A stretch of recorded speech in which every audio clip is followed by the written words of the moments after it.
sick. I'm gonna make you sick of me. Then I'm gonna give you the antidote.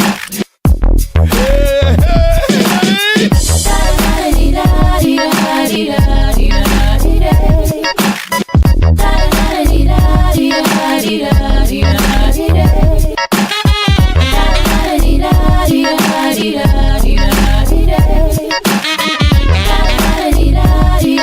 yeah, what I'm gonna do, I'm gonna make you sick.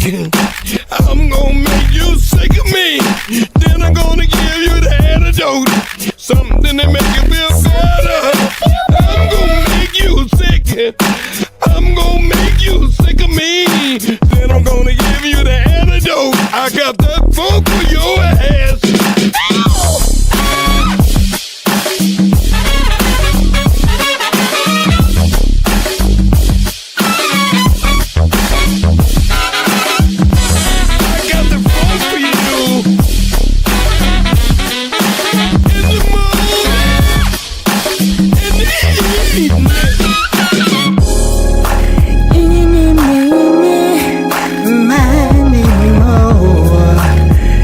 Something wrong with your phone for sure. First I'm gonna tell you something's wrong with it. Then I'm gonna tell you no need to read. No need to read the label warning. Oh no, just take two of me, girl, and promise you'll phone me in the morning. Woo! I'm gonna make you sick. I'm gonna make you sick of me. Then I'm gonna give you the antidote. Something to make you feel better. I'm gonna make you sick. I'm gonna make you sick of me. Then I'm gonna give you the antidote. I got the phone for you.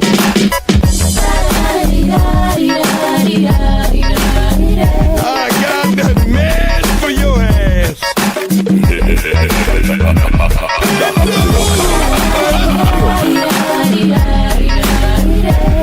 Dr. Feel Good. Dr. Feel Good. Feel me. I'm gonna make you sicker. Get up, switch up, hit you with this pill, my nigga.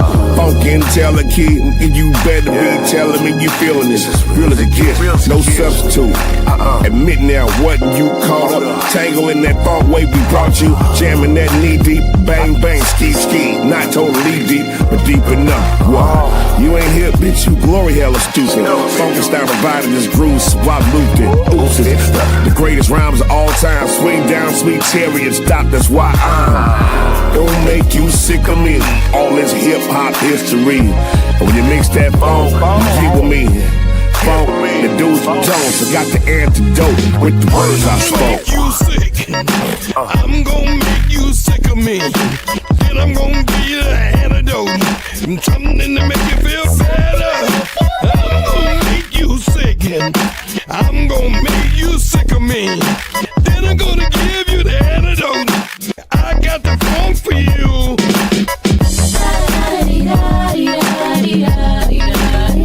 I got that man for your ass.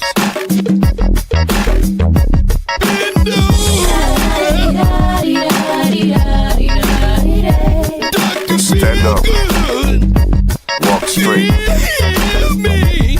Eyes straight ahead, young man.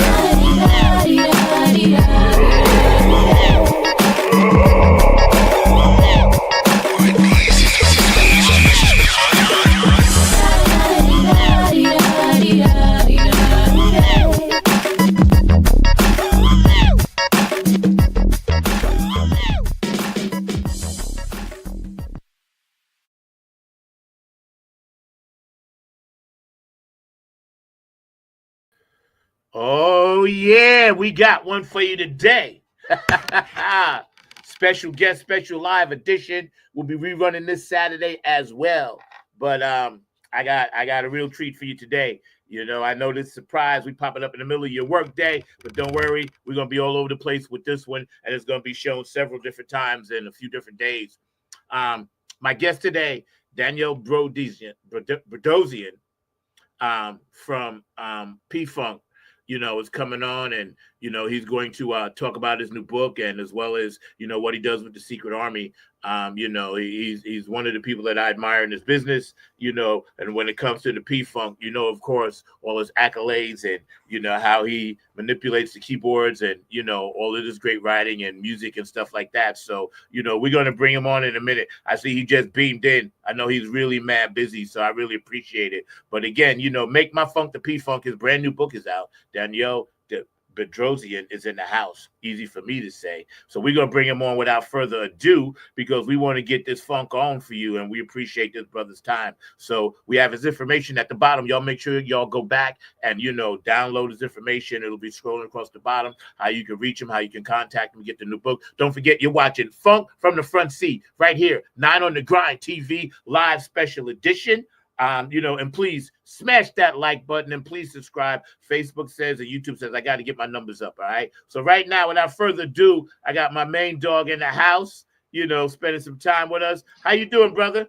Hey, Zach. Glad to be back, man. Thank you so much for having me. Yo, man, it's my pleasure. Are you kidding me, man? You're one of the funk kings out here doing the thing hard like that. Thank you, man. I appreciate that. Yeah, straight up, man. We appreciate all you do for keeping it alive, man. For me personally, it's always great to chat with you and see you at shows and concerts, but you've been working on this particular project for a while, so we're gonna dive right into it. Again, you can find his information at the bottom. Last time you were on, you were talking about this book, and we've been in contact here and there. And over the years, you've been compiling this book, right? Mm-hmm. First of all, the title. Why did you want to title it "Make My Funk the P-Funk"? What was your thought process with that? Yeah, so it's great talking to you again, Zach. Thanks again for having me on. Glad to be back here. When the first book came out, it came out in September of 2023. The authorized P-Funk song reference, and you and I talked about that when it came out. I think at the end of 2023, correct. And it did really well. I'm happy to say the publisher, it became their bestseller. So they ended up getting bought by a bigger company, Bloomsbury, which is an even bigger publisher based in the UK. And a lot of this success is, I'm happy to say, the result of my book doing really well. So my book became a bestseller for them and caused them to have more success. So They were pretty immediately hitting me up about doing more books. It really shows the power of the P-Funk and how this is something that's been needed to happen a long time ago. In the 90s, we got a few books about funk history, and some of them dealt with the P-Funk, but we're only now starting to get real P-Funk books, real specific books about P-Funk. So they hit me up. The reason I called this "Make My Funk the P-Funk" is because they hit me up about doing specific periods in P-Funk history. So now they said, Danny, the hardest work is over. You did the big book. Now we just need you to do, some specific topics on P-Funk history. So, the first thing that came to their mind, and again, they're editors, they're publishing people. They're not necessarily P-Funk fans first, but they do love this music. So, the first thing that came to their mind was the Mothership. Danny, how about a Mothership book? So I said, okay, a Mothership book, huh? So that was their offer. And I said, I had to think fast, because I was kind of I wasn't all the way into that idea, because I know our fan base, and I know that every single person, Zach, has a different experience with the Mothership, what it means, what their first time was when they first saw the landing, maybe in 76 or 77, or maybe it was 96 or 97, and they have these very specific ideas about what the Mothership means. I said, I'm a musician. I went to school for history. I think it takes a philosopher to write a book like that. Because everybody has these real transcendent ideas about what the Mothership is, and true that. So I said, how about a 1975 book instead? And they said, okay, well, what does that look like? What does that mean? I said, well, you know, Mothership Connection comes out at the end of 1975, but that's only a third of the story. You know, you've got Chocolate City in April, changes the whole game. You got Let's Take It to the Stage also in April, changes the whole game again. And then, and you know, they really set the stage for what happens in Mothership. And I said, and more importantly than that, 1975 is the only year where this band starts out in station wagons and ends up with platinum. You know, that's the only year that's like that. There is no other year, you know. So I felt like that's the paradigm shift. That's the culminating moment. You know, it's not the high point. The high point is 78. You know, it's not the first year of number ones. That would be, you know, like 77. But this was the beginning of platinum, and it was the shift from, like, you know, they were charting and stuff. It's not like they didn't have charting success, but they didn't have Tear the Roof Off the Sucker. And, exactly, you know? exactly. And so I wanted to write a book about that. So that's where the name, you know, and as you know, that's also the year that they coined the phrase P-Funk. P-Funk, yeah. So I just thought that what a great year to start with, because they want me to write more books in general. They don't just want me to write another book. They want more books, and they want a series that has like the same themes. So this will be the first in what will probably be many of these like yearbooks for P-Funk history. Right. You know what I wanted to say? You know, because when you said something and I was just taking notes from my phone, I always do that. Yeah. You said something very specific, and this is true. In 1975, the gravitation from America Eats Its Young and that earlier funkadelic stuff, and then of course, you know, up for the Downstroke album, then Chocolate City. From that, as soon as Chocolate City came out, we were all 16, 17, and 18. So it gave us a sense of the Black Power movement, number one. Right. It gave us a sense of, wow, they're making this music just for us because they dress like us. The raggedy jeans, the nappy hair, the afros, they're singing to us. So it was almost like hip hop did with the first group of hip hop people. Right. It was specifically the right time. And I have a strong belief that that's why it hit so hard, in addition to the great artistries and musicians and the genius of George and Bootsy and Bernie and all of them, and, you know, Eddie Hazel, the whole thing. You know, I think that's why it hit so hard, because we were waiting for that. They became our superheroes, you know. Like you said, 1 minute I saw them at Randall's Island, and then the next minute they were at Madison Square Garden. And those were the same people I had on my wall. And I was like, holy shit, this thing done took off. Let me grab the mothership while I can. You know So man. That's cool that you. Oh, thank you, Zach. That's cool that you mentioned that too. I like that personal recollection, because I do a chapter as well at the beginning of the book about like a historical overview of 1975 and what was happening in the world in 1975. And I argue that you have George Clinton, super innovative character, and without him there wouldn't be a Chocolate City song or record.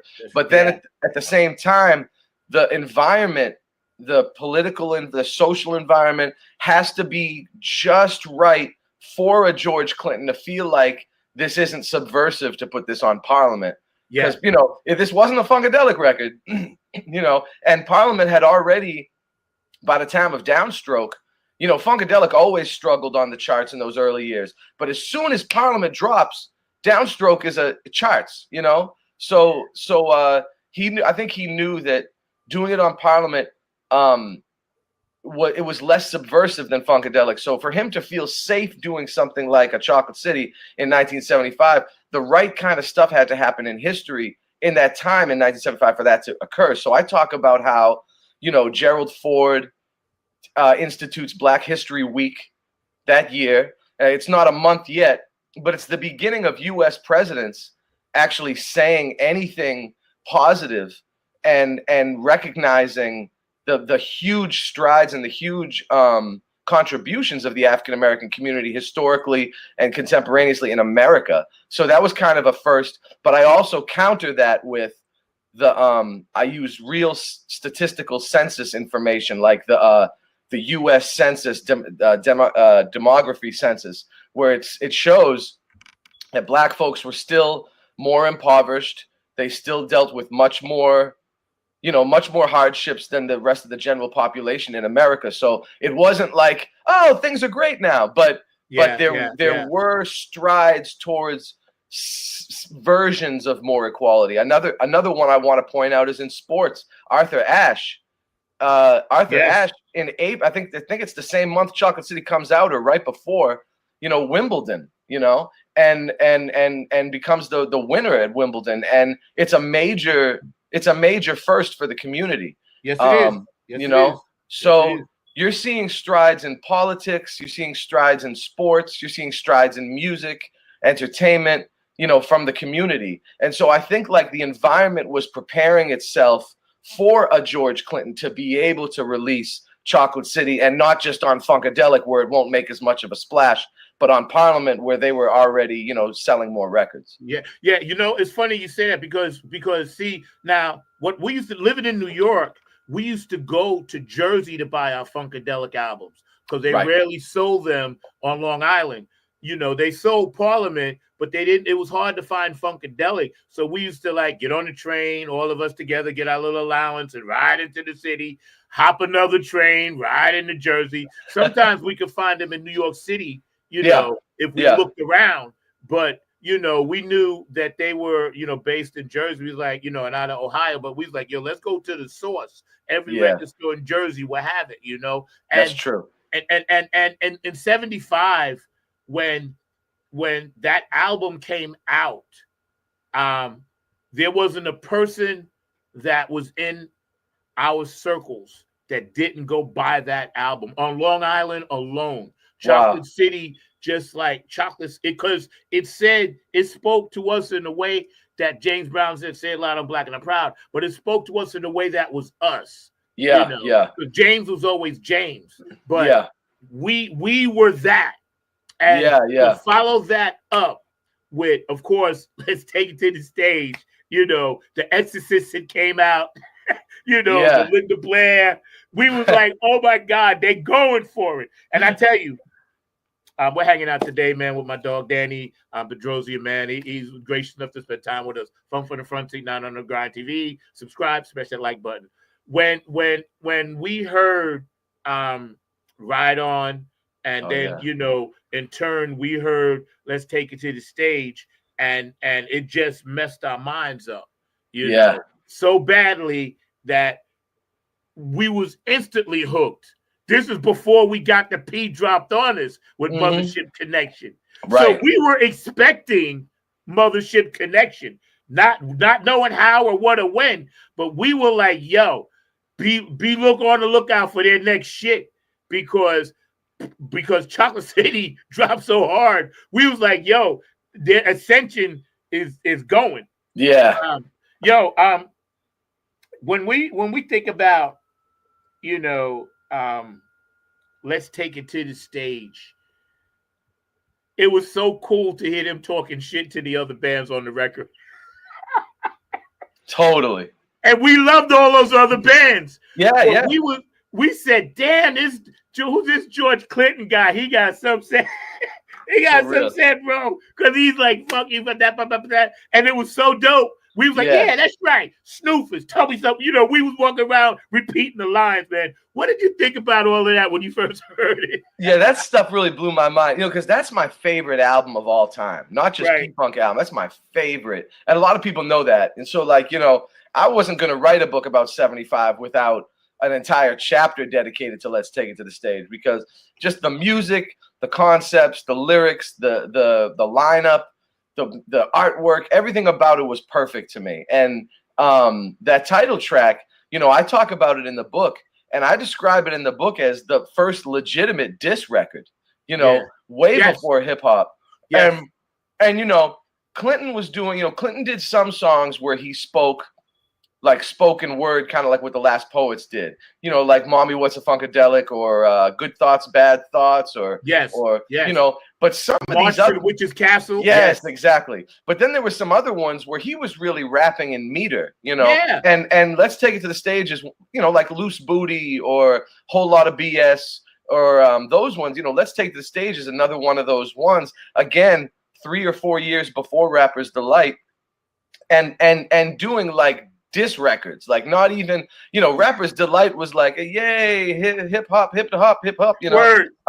Let's Take the Stage was like Earth, Hot Air, and No Fire, you know, like they were going in hard on these other bands. Yes. Now, the cool thing about it too is that, you know, George came from that world of like Iggy Pop and the MC5 and all those like hard rock bands from the early 70s and late 60s, and their whole thing was shock value. Yes. So George knew the power of shock value on the radio. He was even smart enough to make Let's Take It to the Stage a single, but it was just too far ahead of its time to chart anywhere above number 89 on the R&B charts. Again, he's rapping way before rap. He's saying some bad words, and he say, you know, funk used to be a bad word. I think it still was a little bit of a bad word on the radio at that point. So like they weren't going to blow up on a song like that, but it was an open challenge to the other bands. And the challenge essentially wasn't we hate you. It wasn't we don't like you or we're making fun. It was in love and jest. And like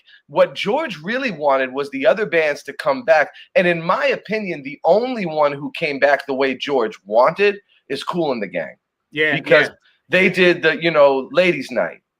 And the lyrics, you know, touch on Mothership Connection as like a jab, but it's a friendly jab. And it's, in other words, they understood the assignment, you know, like Kool and the Gang isn't my favorite of those other bands, you know, but they understood the assignment. They understood George was trying to create waves for all the funk bands, 75 and 76. All these groups are still funk bands. None of them have sold out yet. They're all still doing the thing, riding the wave.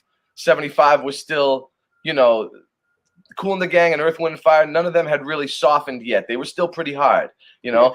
And you know, it's funny you say that because and you're right, he was first, because when you listen to a Morris Day and the Time and what they started doing, they got that straight from George, how they went into that diss mode about shit. Yeah. Because when we heard it, we was like, you know, P-Funk was always separate from, you know, we've seen the Earth, Wind and Fires and Chaka Khans and, you know, Kool and the Gangs and, you know, Motherfucker. We've seen all of them because all we would do is go to concerts. That's all you could do back then. There was no real YouTube and there was no social media. When you got your information, that shit was spit on you from the people doing it. Yeah. You know what I'm saying? Well put. Yeah. You know what I'm saying? So we got the sweat on us, bro. And we knew that being a part of the P-Funk world, which I am blessed to be, man, in that orbit, we knew then, like, yo, this shit is going to stand the test of time. This is our Miles Davis. This is our, you know, Billie Holiday. This is us. Yeah. And as things progressed, and, you know, we look at how brothers like you come in, you know, taking the torch. What was that like to take the torch from such an amazing genius, the Bernie Worrell? Yeah.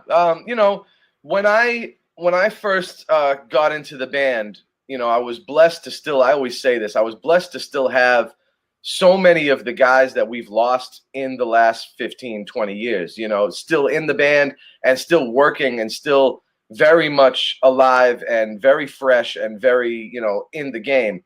And Bernie was one of them. You know, I talk less about Gary Scheider and Cordell Boogie Mawson, but they were huge teachers for me as well. Of course. As well as, you know, Billy Bass was in the band when I joined too. So like I had two original Funkadelics, Bernie and Billy, right there at the helm of the thing, working with me every day at rehearsals and sound checks and at the shows day after day after day. So there was a lot of dudes, you know, Mike Hampton and Blackbird and Greg Thomas and Lige and Clip. They all were like big mentors for me. But of course, it being my instrument, you know, keyboard. Yeah, that's specifically Bernie. Bernie being, you know, such an influence on me. And then when I came in, he saw two things in me. I can say that I was actually talking to a good buddy of mine from Boston last night about this on the phone. I said, you know, Bernie saw two things two things in me. He saw that I was a classical musician, which is exactly what Bernie is, and he saw that I had the feel, because he'd always say, "It's the feel, Baba. It's the feel," and you just have to have the beginning of that, and just really, he was like, "We're just going to develop that. You have the feel already. We just need to put that right on Front Street. You've got the technique." And then he started just training me, and it was hard. It was hard. It wasn't easy work studying under Bernie Worrell, even for someone who had been playing piano. By the time I started working for Bernie, I was 22 when I first started mentoring under him. I was 22 years old, which means I'd been playing piano for 19 years by that point. So it wasn't anything new to me. I'd already really been very well trained, but he had really drilled into me. He had basically, every song has a part, the bridge, the main, the verse, whatever, chorus. And in every section, Bernie would have 4 to 6 variations that he would play that one section, right? Then he would have 3 inversions for each of the chords. So you got like the 4 to 6 variations, but you can invert it 3 different ways. So you're looking at between 12 and 18 different ways to play each single part in every song. So he was making me learn like 12 to 18 different ways to play every part in every song, and standing over me like at the shows, making sure, no, don't do that one. You need to know where to put these. You need to know where these go, and it's all like such minutia, like super intricate, like these are things even some of the other musicians weren't doing on the other instruments. You know what I mean? This is like some crazy Bernie stuff, and it was an amazing bunch of years working under him. It was like really incredible. And yeah, the Wu master. I mean, like it was like nothing I had. It was very much like studying under my dad. My dad was the same way. It was super strict, classical. He expected results. He expected you to get it right. So it was that kind of thing. But I mean, God, what an honor, because I remember his technicians, and Bernie would keep a couple techs at all times. His technicians would say, he ain't never shown this shit to nobody. The stuff he was showing me, he was like, he ain't never shown this to a damn person ever. He's like, he really likes you. And Bernie really showed nothing but love to me. Yeah, I got a chance to talk to him a few times, man, when I was hanging out up there, when Sheila had brought me around, and Amuka Kelly obviously now. But, to get back to what you said, because obviously all the other great musicians in the band made the band, and all the P-Funk ladies as well, because we don't talk enough about them. And I got a chance to hang out with Dawn and Belita, and really absorb when I was like in my little orbit. And then that's why, hence the Nappy and Funk Army. George and Boosie told me start my own band. We played at his birthday party, and he said, "Nah, man." He said, "I got enough drummers." He said, "Start your own band." And true to form, he was right, about that, and I thank him to this day for that. So George, if you're watching, thank you, because I did start my own band, and we still funking. And awesome. Getting back to the book. And thank you for that, because I didn't want to leave certain things that I had notes. And if you see me looking, I'm not ignoring you. We're hanging out today with Danny BEDROSIAN, because I got my B's and D's screwed up. But P-Funk, All-Star, the Secret Army, author, father, husband, mentor to many, friend to many, known all throughout the world for what he does. And we're gracious to have him today on Funk from the Front Seat Live, an exclusive, a special, which will be rerunning this Saturday at our normal time at 12 o'clock. What I wanted to ask real quick, because I have to mention this, I'm working with Guy Curtis now. Not Charlie. He's in my band now, right? Yep. And he was like, I have to tell you for him. He said thank you, because we were reading the book and his name popped up in that edition thing. Yeah. So that was cool, So, Guy, I got your plug in, bro, man. I'll see you Friday. Guys in the new book too, because I did like a real special thanks to everybody who had been in P-Funk at the special thanks at the top of this new book, and it's got everybody in there in alphabetical order. So, Guy, you're in there too. So, wow, we man, ain't forgetting. Ain't nobody getting forgotten about here. Okay, this is So tell me now. This is why, we getting into the B block now. That's the A block. Smash that like button. Please subscribe. Let's get into this. Okay. We talked about the title and why. And, thank you for explaining that, because a lot of people that are laymen, they really need to know that. And to you and I, it may sound like, oh, why you need to know that? But for some people, because people still don't know what the P stands for. Exactly. And I get them all the time. I was like, Plainfield, son. You know what I'm saying? So, nice. But the why you talked about, but the research. Tell us about the research. Pen to paper. Yeah. First time. So what I did with this one, much like the first book, I needed to seek out a bunch of interviews. So I decided, primary source interviews, that's the way to go. Me interviewing them myself, getting, recording it and getting these quotes. And unlike the first book where, I just recorded the information they told me, because it wasn't really like for an interview. This information, you're getting it in their words, So I talked to a bunch of the people that I talked to for the first book, some of the same folks, because they were involved in these 3 albums. The obvious ones, George Clinton, Mudbone Cooper, Michael Hampton.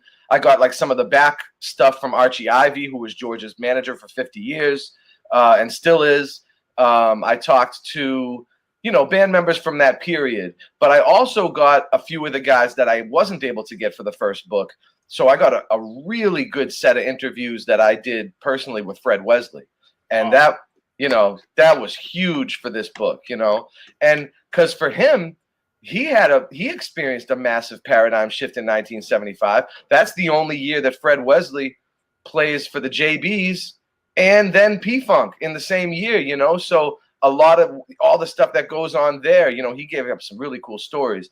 And then I talked to folks like Reggie McBride, who's like a little lesser known, but he's super important in the P-Funk thing because he played bass in addition to being the bass player for Rare Earth in the mid-'70s. He also he played on a million people's records, Stevie Wonder and all kinds of artists. But Reggie played on Good to Your Ear Hole and Stuffs and Things on the bass. So he was, so that's him on bass on those 2 tunes. And so getting to talk to him about the recording process for the Let's Take It to the Stage album and like what went down, who was there, a lot of cool studio stories and stuff like that. So that's sort of how I started it. And then I wanted to take some of the information that I'd gotten from the first book and just update it. So like I added the personnel info from the first book for those 3 albums, but there's some kind of corrections and some updates that I added to it. And then I got like all the charting information, because one person had said to me, oh, I wish you included all the charting information in the first book. And the reason I didn't, I talked about in the introduction, I said, it's just space, like this thing would have been 1,000,000 pages. The first book would have been 1,000,000 pages if I included everything that I wanted to include. But on this one, in between there's a chapter about the first 20 years before 75, and then there's another chapter about the 50 years after 75. Between those 2 chapters and the 3 album chapters, you get all the charting information from Billboard. What number the albums made it on, pop, R&B, UK, dance charts, and on, and the songs themselves. So you get to see exactly what charted where, because people had asked me, they wanted that, So I did that.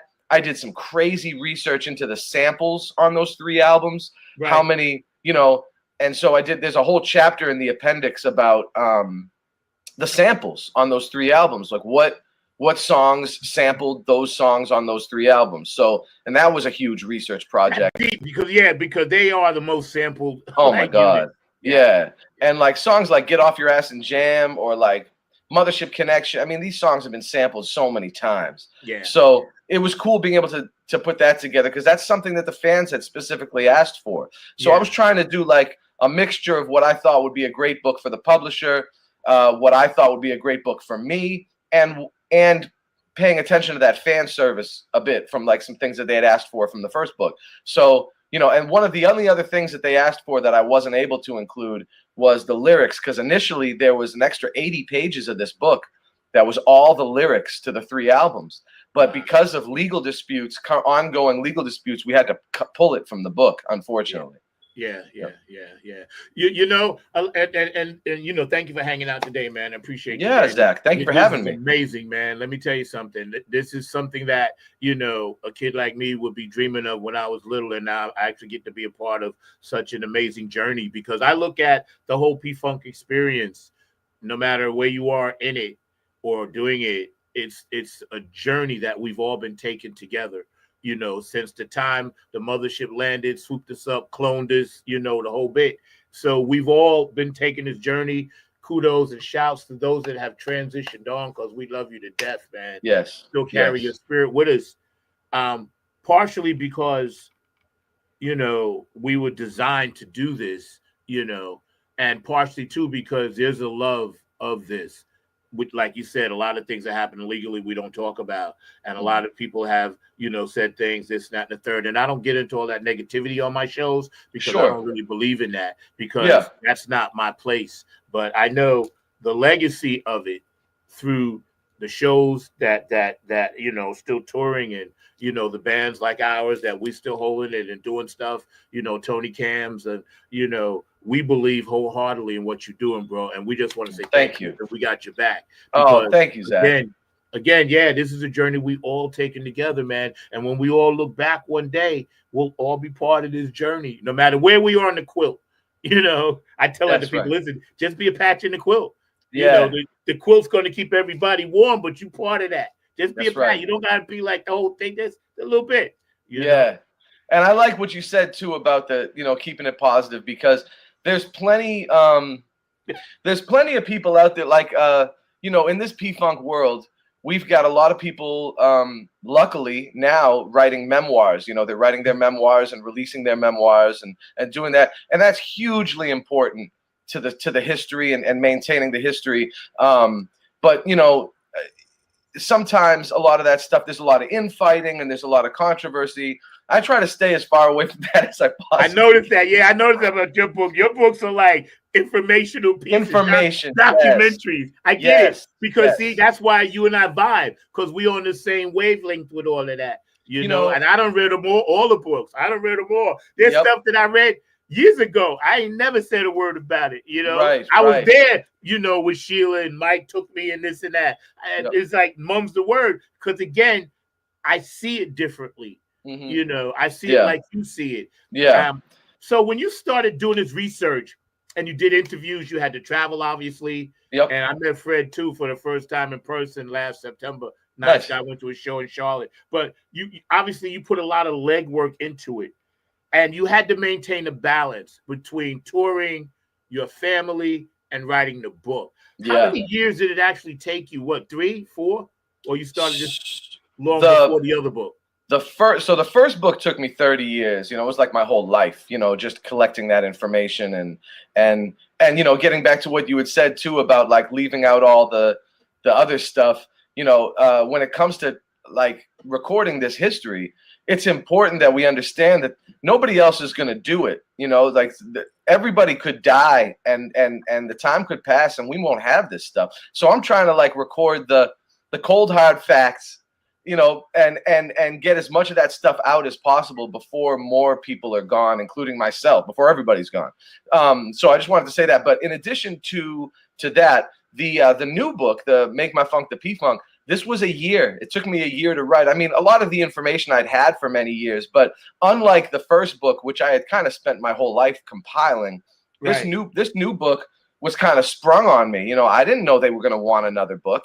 I didn't even know I was going to write the first book, let alone another book, you know. So, and now they just approved the third book, and I have a December 15th deadline for my third one. I'm writing like 5 or 6 hours a day, every day. Yeah, it's coming. It's coming. I can't wait. You know where to come. You know where to come on. Yep.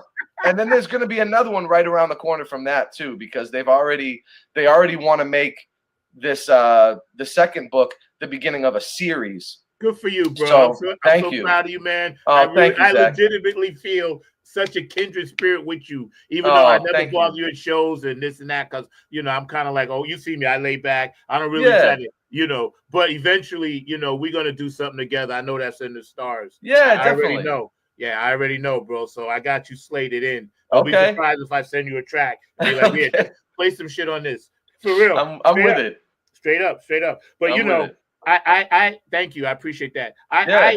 I like the fact that when you hit something that my generation, we're all still alive, right? Yeah. I'm Yeah. 67. Hmm. So when my generation gets a real taste and thirst and sink their teeth into this book, I'm telling everybody out there, you will be so happy. You will be so happy because it will give you a sense of belonging. Because everything in the book, you talk about our soundtrack to our lives. Yeah. You know, Yeah. and I hope people see it that way. I talked to Clip Payne too, and because even though he wasn't in the band yet, he was the only one who wasn't in the band at the time that I talked to. Because Clip, being around your age, I thought would be an important kind of like a gauge, because he was at that time, like you, a super fan, super fan of the P-Funk. So in 1975, when Chocolate City's coming out, he said all the same stuff that you said, that, you know, was talking to him, his generation, and telling me a little bit about what was happening in Detroit at the time, and then when the other records dropped too, and Take to the Stage and Mothership, and giving that little extra. That's one of the reasons why I talked to Clip about it, because even though he wasn't in the band yet, I knew he was going to have that, you know, because he came in, it's his favorite, much like I did, where it's his favorite band. He's joining his favorite band, you know. Yeah. So that was cool to get that little extra insight, not just from band members, but from band members who were still fans at the time, and what Mothership meant to them, and that kind of thing. It was cool. Yeah. You know, Clip was cool because I hung out with him too, obviously. You know, we hung out, and you know, I know his some of the stories he told me. Again, I ain't telling him, but let's just say I understood the brother. Yeah, because when I was up there with them, I had a car, and they was like, "Hey, you know, let's go get Chinese food." So I got Boogie. I'm living a dream. I got Gary Scheider. I got Boogie Munson. I'm seeing Bernie. I'm talking to him. I got Clip. I got Skeet, and they sending me for Chinese food. You know what I'm saying? And I'm that guy. And because they immersed in it, they knew I was just there to learn, but I also was like a friend, like that. You know, like with Blackbird, and I know, you know, he never had a can open. I got to open his bottle, you know, things like that. So for real. So for me, I was like in such awe of their down to earthness. Oh yeah. You know, and I know a lot of things that you mentioned in the book relate to that in such a way to where, you know, they were just everyday cats. Yeah. With this special gift. They had a really special gift, but they were everyday cats eating that Kentucky Fried Chicken. Yeah. And good guys, like good people, you know, just good, you know, not you know, I think people end up getting surprised when they meet a lot of these guys and they realize they don't have crazy egos, because the general consensus in the music world, and again, because P-Funk, because we're in that music world and we're playing with all the other bands all the time, I can honestly say to you, we're one of the ones. You know, there's a lot of these other bands. Now, one thing I've noticed, though, is I think that P-Funk has influenced a lot of younger musicians in a way where the new bands are a lot more laid back, normal people style. I think they saw a lot of that in P-Funk over the years, because P-Funk has played so many shows and influenced so many people. You know, we're in everybody's town at some point or another, and I think it influenced those younger bands, because I'm noticing the bands where the dudes are my age or younger being much more down to earth than the guys that are y'all's age and the guys in the band that they played with forever, and we'll go and do shows together, and people be like, "Oh wow, those guys have crazy ego," you know, like it's nothing like our guys, you know. For no reason too, you know. And you know what too helped out? My generation, we was the hippie generation, right? Yeah, sure. And because P-Funk and Grateful Dead, and it was like that was the North and South. You know, maybe Earth, Wind, and Fire, and somebody else was the East and the West, but that was the North and South. And when I saw the merger start, the real merger, It went very slowly at first, but then all of a sudden, you see Deadhead shirts at P-Funk shows and P-Funk shirts at Deadhead shows. Right. That's when I knew, like, this thing has become globally connected to a whole nother set of energy. That I guess the two needed each other. And they found each other in a really beautiful way. Yeah, that's true. What's your thoughts on that? Yeah, you know, I mean, I remember seeing Dead. You know, I came into it obviously later. You know, it was the early '90s when I first started listening to P-Funk, and so that was a time of resurgence for the band, as you know. 93, 94, 92, 93, 94 was a big resurgence period. It kind of reset all the pieces for the next few decades in a lot of ways. And that was the beginning of me seeing Deadheads. Now, you know, it's funny, despite my long hair and my beard and everything, I never really listened to that music. You know, I grew up, you know, classically trained, as you know. I played a lot of classical music. My dad got me into like Ray Charles and James Brown. Yeah. So like I kind of like bypassed a lot of the, you know, the white music. I mean, the white music I listened to was Bach, you know. Right. That's the white music I listened to. So you know, I wasn't hearing all this. You know, somebody tell me what's your favorite Grateful Dead song? You know, I thought "Keep on Trucking" was Eddie Kendricks. You know, somebody tell me "Keep on Trucking," I'm "Keep on trucking, baby." You know, that's what I think. Keep on, you know. So like my general knowledge of that stuff was very limited. So in a lot of weird ways, I was like the opposite side of the tracks from the kids on my side of the tracks. But where I noticed it was at these shows, and even at shows in like the urban areas, you'd be seeing, you know, mixed in with all the P-Funk heads, a bunch of Deadheads, you know, and some of them would be like, there were even P-Funk Deadhead marriages. Yeah. You know, P-Funk guy and a Deadhead chick, a Deadhead guy and a P-Funk chick. Like, you know, and they'd be talking about stuff. And I'll never forget standing behind in line at the Palladium in Worcester when I was probably 16 years old.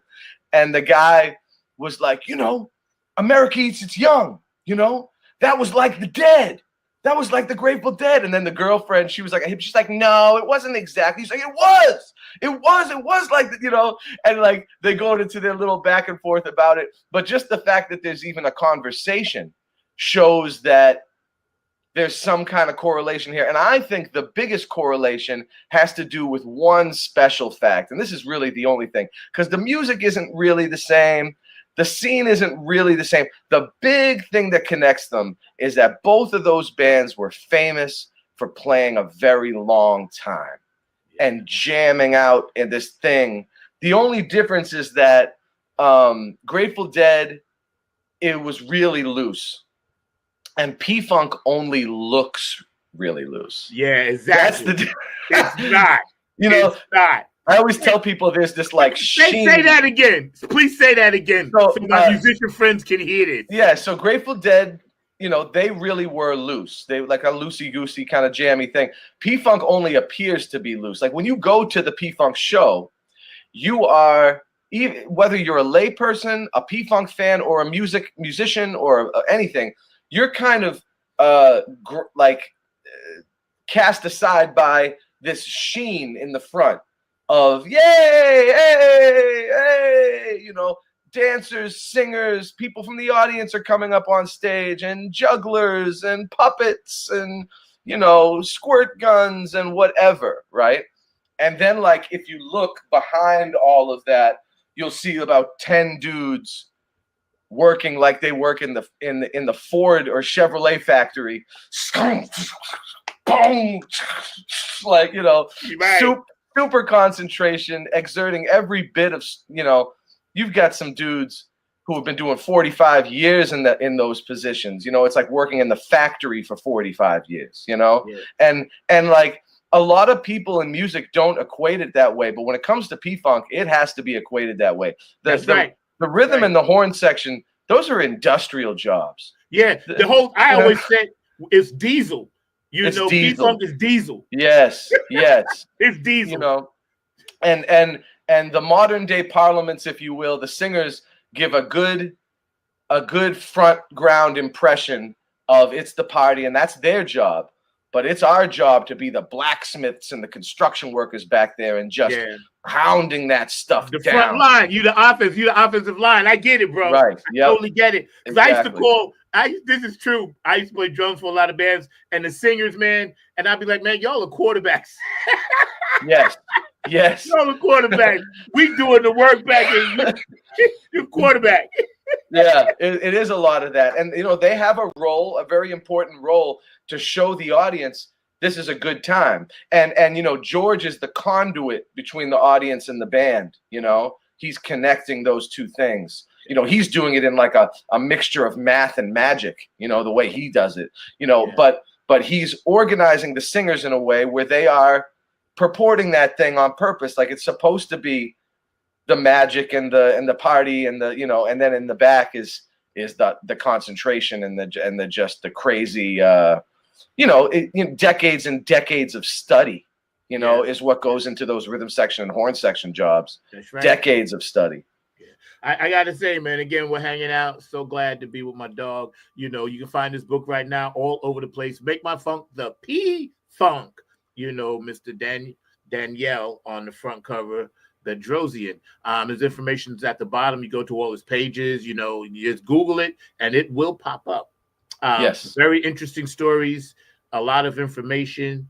Tell us a little bit more about the historical insight about, some of the major players in the book that didn't tour. Yeah. Because people always want to know that. Right. So so in the back of the book, in the appendix, I include a band bio section. So it's got all 50 of the people who were involved in those 3 albums. And it was interesting. I did a count last night. About 25 of them are still with us, and about 25 of them are deceased now. So that's pretty wild that we've got half, So I'm glad I wrote this book when I did, because 1975 ain't getting any closer to us. You know what I mean? So it's important that we did that. But a good portion of the people involved in these albums were not regular full-time Parliament Funkadelic live touring band members. So there are a bunch of people that were really important, some less known than others. When you get to something like Chocolate City, you have some tracks that were recorded much earlier. So I Misjudged You and the track that was added on to the remastered version, Common Law Wife, both of those were cut for America Eats Its Young. Right. So you have some of the America Eats Its Young guys on Chocolate City, which obviously they weren't in the band anymore, like Prakash John, who is a bass player. He played on If You Don't Like the Effects, Don't Produce the Cause. And he also played on I Misjudged You on Chocolate City. So you have characters like that were like, and you have people like the Toronto Symphony Orchestra on I Misjudged You. You have the horn section on Chocolate City, which was has been sort of a mystery for a long time. And I don't want to give it all away, but I want people to get the book, because a huge historical discovery, I think, has been uncovered with this book. And so if you get it, you guys can find out some inside stuff on some of the people. But yeah, there's a lot of really interesting people. There was like a whole crew of young ladies from Chicago that were real close friends and girlfriends of some of the band members. And some of them were actually really instrumental in some of the like co-writing on certain songs. And they even pop up as characters in songs. So like there's this Jan McLaughlin who co-wrote Handcuffs. And I think I always thought that was John, but you're right. It's Jan. I did too. I thought it was John too, because the guitar player John McLaughlin. I was like, oh, he must be something to do with the album. It's the same time, Yeah. But it's this girl, Jan McLaughlin. Wow. And she wrote the line, "Do I have to put my handcuffs on you?" or something like that. And they used that, so they gave her a writer's credit. But what's really funny is she is the same girl as the "Tell the manager there's a girl named Jan." Jan from No Head, No Backstage Pass. Right. that's the Jan McLaughlin that co-wrote Handcuffs. Wow, that's so deep. yeah, there's a lot of weird stuff like that kind of got uncovered that was like semi-unknown. You know what I always wanted to know? Like, if you look on the back of the Chocolate City album, and I know you know this, it says Glenn Gowan. Yeah. Is that a misprint or he did that on purpose? Because I know he's on it. It was a misprint. Yeah, he sings on Bigfootin'. Yes, that's Glenn. Yeah. But it's funny because almost every band member's like first appearance in the liner notes, their name was spelled wrong. Like if you look at Hit It and Quit It, because Gary got a writer's credit, he might have played the rhythm guitar on that one, even though Tal played the rest of it on that album on Maggot Brain. And Gary's name is listed as Gary Shyla, Shila. Right. You know, and then if you ask Clip, you know, on some of those Capitol Records albums, his name's Cup Pain. His name is Glip Pain. Yeah. I saw that. So yeah, there's a few funny. You can tell though I studied that shit because very few people paid attention to Glenn Gowan. Yeah, Glenn Gowan. Yeah, and I was like, no, this dude's got the voice. But then when we heard him on Mothership Connection, I was like, yo, that's the same dude. Same. You know what I'm saying? Yep. And then of course see him live. But yeah, Glenn Gowan. I'm still pissed at that. That's funny. I was 75. It's 25. I'm still mad at that. I want that corrected. I know. Even on the remastered versions, it still has the misprint, which is I demand in the P-Funk court of law. For real. Yeah. Exactly. Yo, man, this is so crazy, bro. You are like, oh my God, through the roof, you know, energy and positive love, man. Thank you, Zach. It's so cool, man. I had a few more. You got a little bit more time. I can stop and I got to stop. I got a hard stop in about like maybe 10 minutes. That's fine. That's fine. And if anything, I'm going to give you the last word. But I want to talk more about your book. Sure. The research process, you know, you told us about.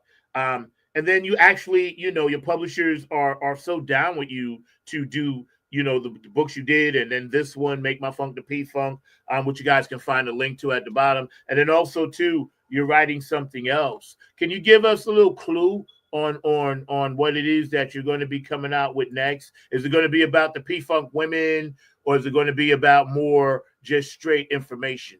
So the third book is going to be another kind of straight information book. I can't give the exact details yet because I think we're making an announcement in early to mid 2026. Okay, but it will be another P-Funk book, and then the one behind that, the fourth book, will be another in this series, like Make My Funk the P-Funk. Right, so the next, like another year, another historical year. So this next one isn't that, but this next one is another really good P-Funk book that everybody's gonna love. Right. It's just gonna be even more information, even more vital information that nobody really had before. So So at least 2 more P-Funk books coming in the next couple of years. Let me ask you, who did the cover art for this? Yeah. Robert Iman. So he's a Dutch guy. He's a cartoonist and a fine artist and a comic book artist. He does everything. He's a genius. He also did the front cover of my first book, the authorized P-Funk song reference. And he's also one of the 3 artists I work with on my comic books, my Sons of the Sun comics. So he did issue 1 of my Sons of the Sun comic book, and he also worked on parts of issues 3 and 4. And he does a lot of the graphic design for my comic books, like the graphic layouts for the printers and that kind of thing. He went to school for graphic design, so he has like a real strong suit in design, you know, and in perspective and that kind of stuff. And they wanted, you know, some mothership iconography, and I think he really nailed it. You know, he killed it. Yeah, because if people look really closely, they'll see George with the Afro puffs in the middle. Right. You know what I'm saying? You've got the Funkadelic skull and the P-Funk sign and the all-seeing eye and the stars, you know. Yeah. It kind of like signifies all that stuff. Because in the first book, too, he had to do, you know, they wanted this iconography. We want stars and ships, you know. And so he's really good at like touching on the vital points, like the key symbols and like honing in on those for the reader and for the person. So yeah, he was a perfect choice for the front cover. Yeah. I was gonna say, cause see, we change our backgrounds all the time. I have Funk Not Fight sometimes because I'm involved with that with Boosie and Patty. But I dug up George the Funk Vinci does a lot of my stuff, so I wanted to make sure the backdrop today had that. You know what I'm saying? So shout out to George the Funk Vinci. I know you're watching Saturday. But yeah, man, I love it. I love the cover art because see, the cover art is bold and it's right to the point. You know what I'm saying? And I like the fact that, you know, it's got that the mothership symbols and everything involved in it. When you wanted to tie all together, and this would be my last big question, you wanted to tie all together as much information as you could gather, right? Yeah. And you've done that in such a beautiful way. I know I wanted to ask, of course, you know, the blessings of the doctor, did he sign off on this and say, hey, this is good to go?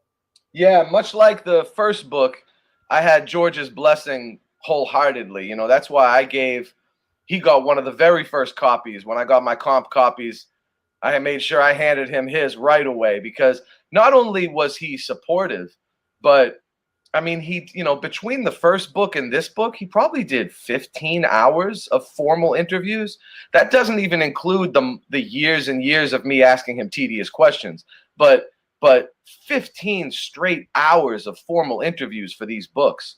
So, and a good portion of them were for the second book, you know, where we talked about everything from the sci-fi influence to what made him write Chocolate City, you know, to like the camaraderie between him, Bootsy, and Bernie. I mean, everything, like every little tidbit of information that we could really come up with for these 3 albums for this pivotal year. You know, stuff about the record labels, stuff about, you know, what it took to put an album out in those days, what it took to make a tour happen in those days. He really went in very, very deep.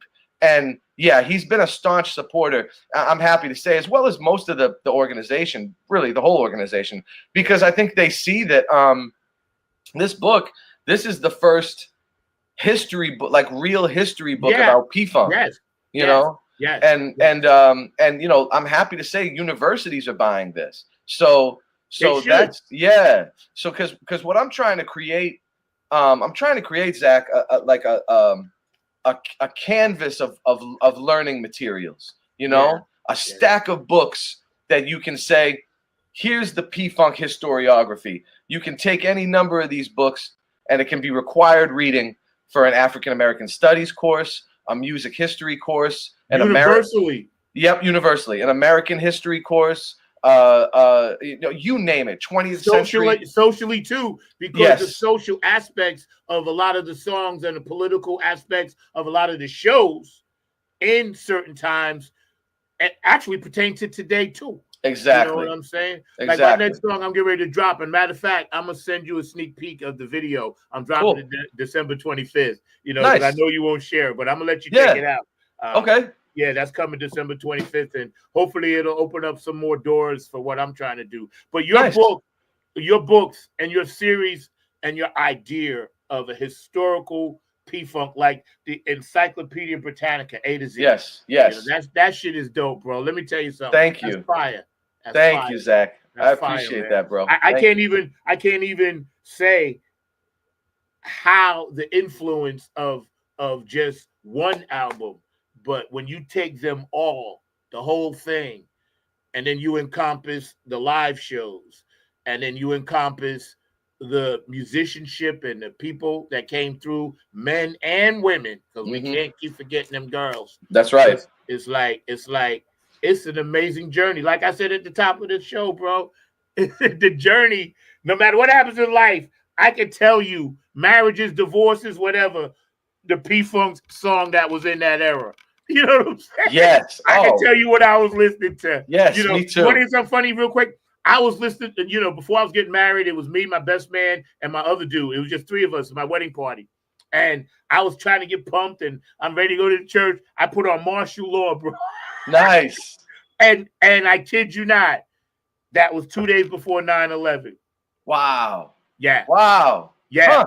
Yeah, right. Yeah. Think about that. I was like, I got it. I just picked it. I put it on. I was jamming. I was going out the door. I was all pumped up. And then 2 days later, and I'm not saying that as a sad note. I'm No, just no. saying the mindset of Yeah. me as a funk fan. I was like, yo, I'm ready to go get married, bro. It's gonna take Nice. martial law for somebody to stop me.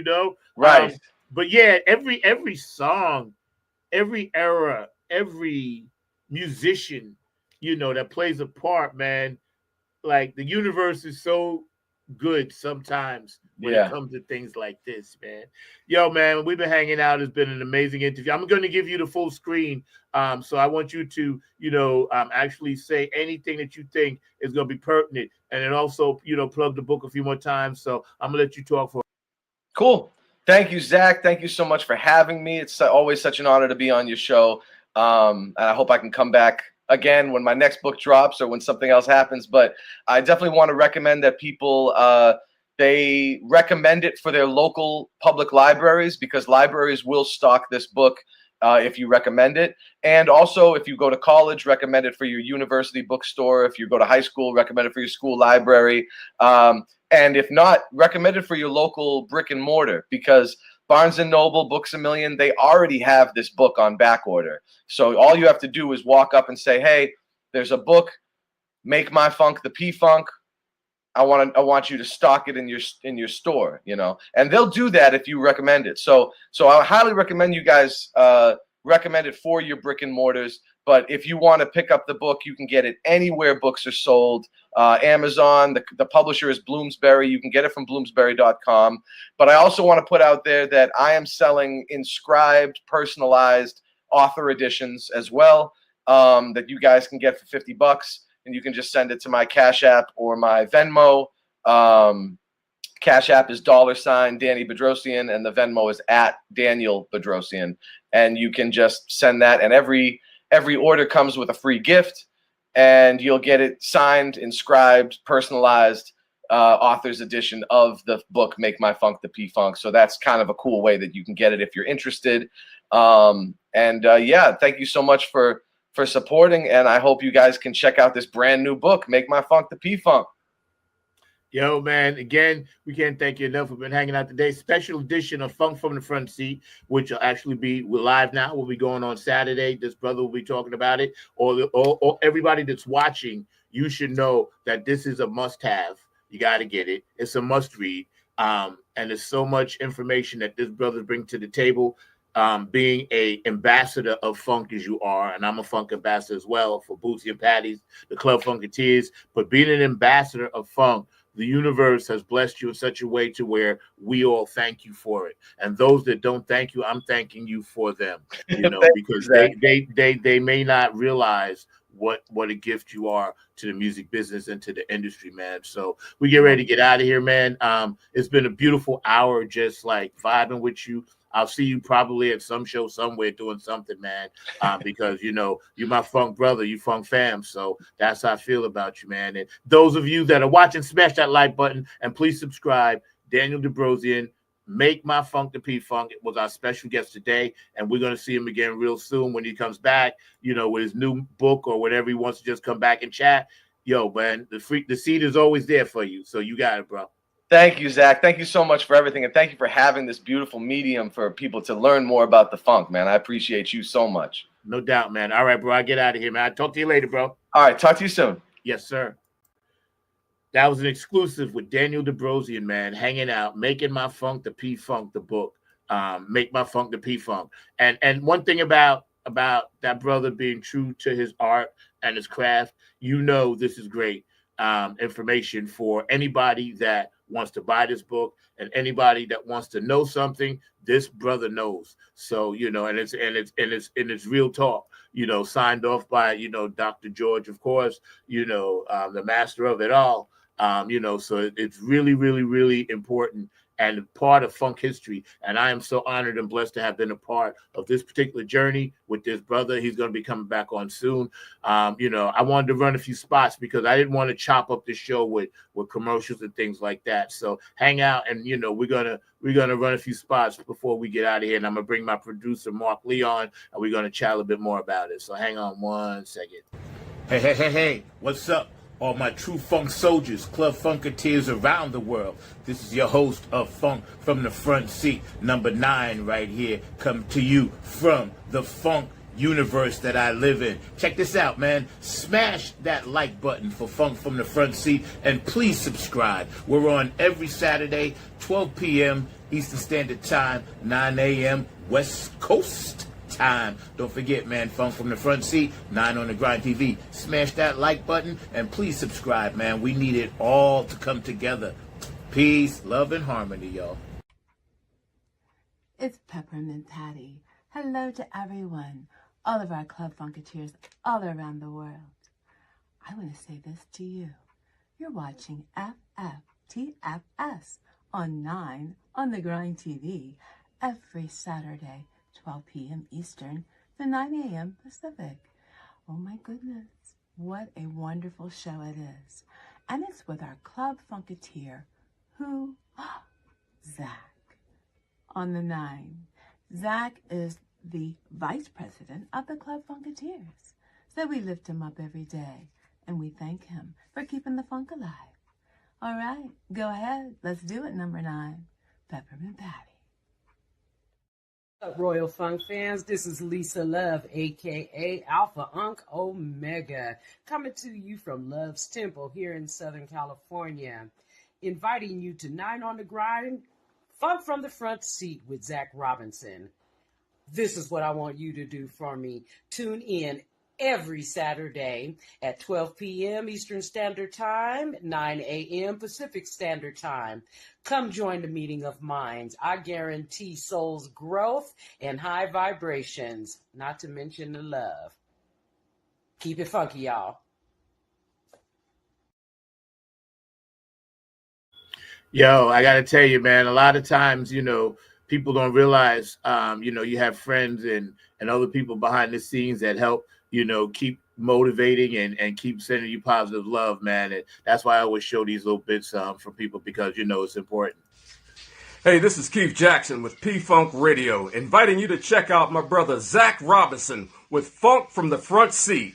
Saturdays, 12 noon on the East Coast and 9 a.m. on the West Coast. It all happens on 9 on the Grind TV and also on YouTube. Great guest, great conversation each and every Saturday. That's Funk from the Front Seat with Zach Robinson on 9 on the Grind TV and YouTube. Check him out. Hey fam, what's goody good? What's really good? My name is Jeff Roberson from the gospel group called Jeff Roberson and New Life. And I'm coming to you from the town that we had to name it twice. It's so nice. New York, New York. And I'm bringing you some news about my brother from another mother, brother Zach, who's bringing you his hot new show called Funk from the Front Seat.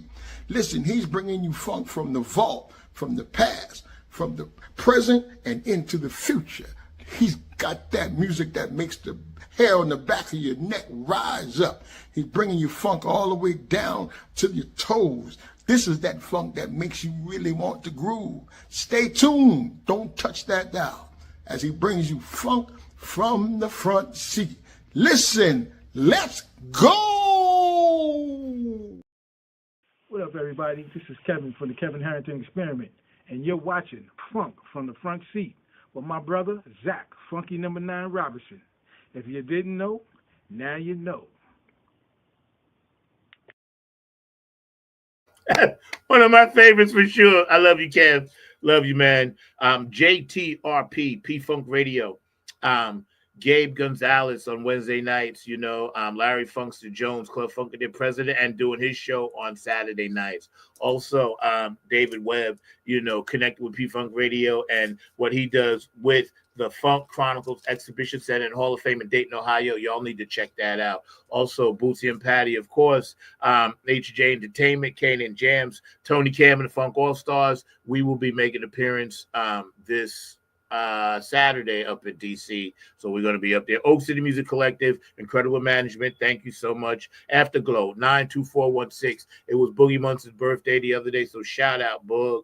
Love you, Donna. Q&A Entertainment, Brooke Cladgett, my funk angel, Dr. Brookenstein, Patricia, Curtis, and George. Thank you for the artwork. DJ Cocolino, Robin Circle P, David Webb, and also DJ Elizabeth in Ireland. Thank you guys for always supporting the show. Appreciate you guys. Cindy K. Lane, Seattle will get him next year, man. Thank you so much.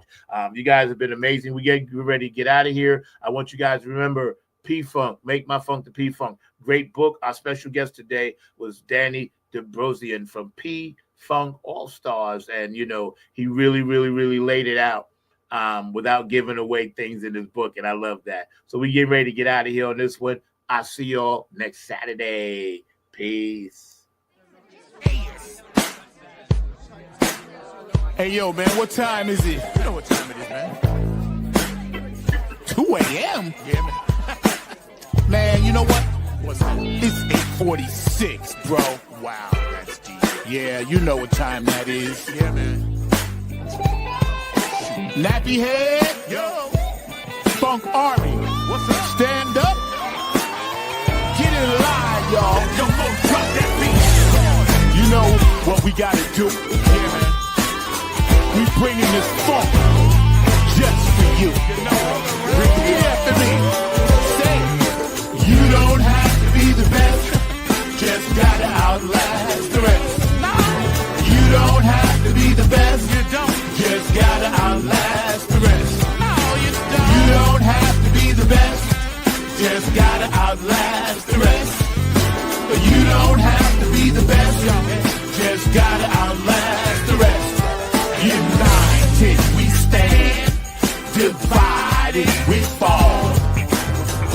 Should our backs ever be against the wall, we'll be together until the jam is done. I'ma say that again for you. United we stand, divided we fall. Should our backs ever be against the wall, we'll be together until the jam is done. Here we go, y'all. Now let me tell you a little story about United We Stand. It says we're gonna funk across this funkless land. We gon' stand up and let our voices be heard. We ain't gonna let nobody stop us from spreading the spiritual word. The ruthless corporate greedy don't give a damn about the needies. We need everybody in the house to join us on this one, alright? Y'all say, united we stand, divided we fall. Should our backs ever be against the wall, we'll be together until the jam is done. Are y'all out there? You feeling me? United we stand, come on, y'all. Divided we fall. Should our backs ever be against the wall, we'll be together until the jam is done. Yeah. Check. 1, 2, 1, 2. United we stand, divided we fall. Funkin' with the poor people most of all, as they poison our mind with food control. Third eye is wise, sacrifice. Wake up and see what they doing to you and me. Keeping a separate product of Illuminati, like the jail cell did my boss John Gotti. Dirty politics and high-priced prostitution reside in all the important positions. Just look around at the injustice in the world. Some forced to live in a deplorable conditions. Watch us, watch what we do. This raps are coming up just for you. So sit back, relax, check out our phone calls. The nappy hip hop army always bumping in your drum. Twitter, tweet, the TikTok. The ruthless corporate greedies don't give a damn about the needies. A movement, genocide and homicide is happening all around the world. Promise me this, promise me that, when all the fat cats stabbing us in the back.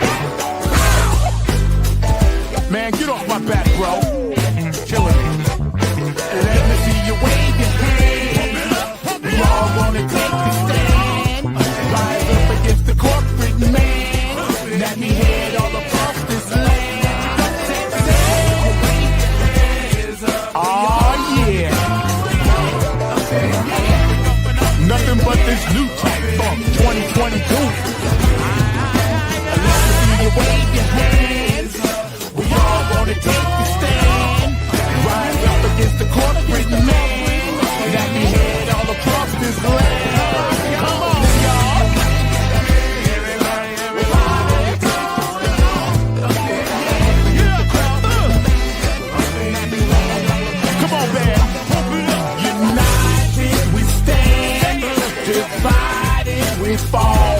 One more time. Should our backs ever be against the wall, we'll be together until